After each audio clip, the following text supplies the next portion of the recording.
Hi there, welcome to winesearcher. For today's tasting, I thought we'd have a look at a Cotes du Rhone. So I've got here a bottle of Domaine Charvin's Cotes du Rhone from 2014, so a nice bit of age on it there.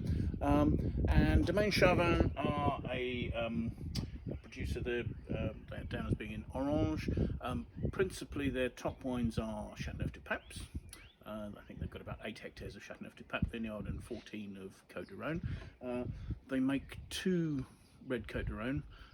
There is this one, which is their more entry-level one, although it's quite a good one.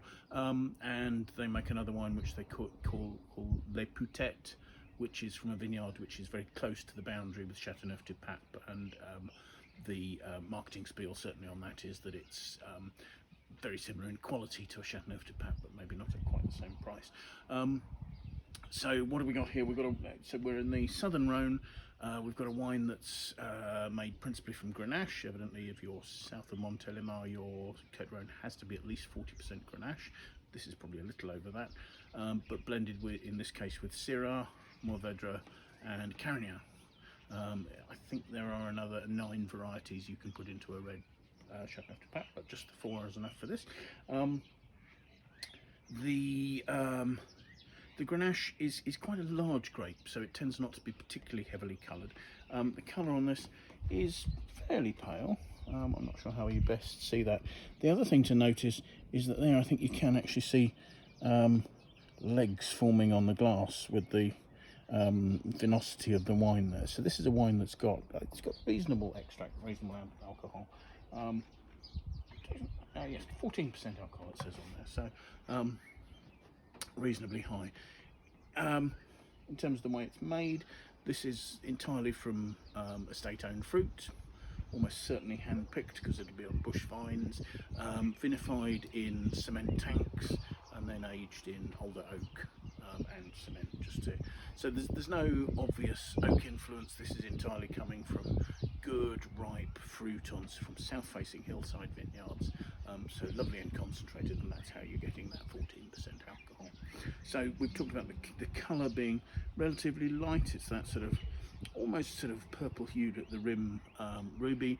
The aromas, red fruit, ripe red fruit. I'm thinking sort of damson, and there's a plum through to prune sort of note. It's that sort of slight over maturity on the fruit there. Perhaps slight hints of some sort of vegetation and almost a green bitter licorice note. You taste it.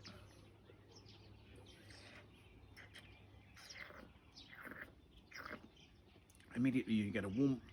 Some of that's the alcohol, remember 14%.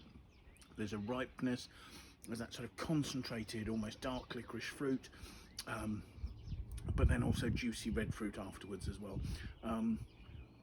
You've got spicy notes in there, peppery notes, maybe a tiny hint of cinnamon as well. It's rich, it's warm, very soft tannins. I mean, the tannins are there, plentiful, there's plenty of body, but not the sort of the grip that you'd get if you had sort of finer tannins, or also there's not the astringency that comes from the interaction of sharp acids and fine tannins. The acid on this seems quite soft, although to be fair, my mouth is watering, so there is acidity behind it, but it's the ripe fruit is covering it up there. Obviously it's completely dry. The flavours last and develop in the mouth. There are meaty notes coming through, perhaps a tiny touch of mushroom, but also that sort of bright fruit is still there right to the finish. So a really nice wine, actually. So Domaine Charvin, very enjoyable. Hope to see you again soon. Bye now.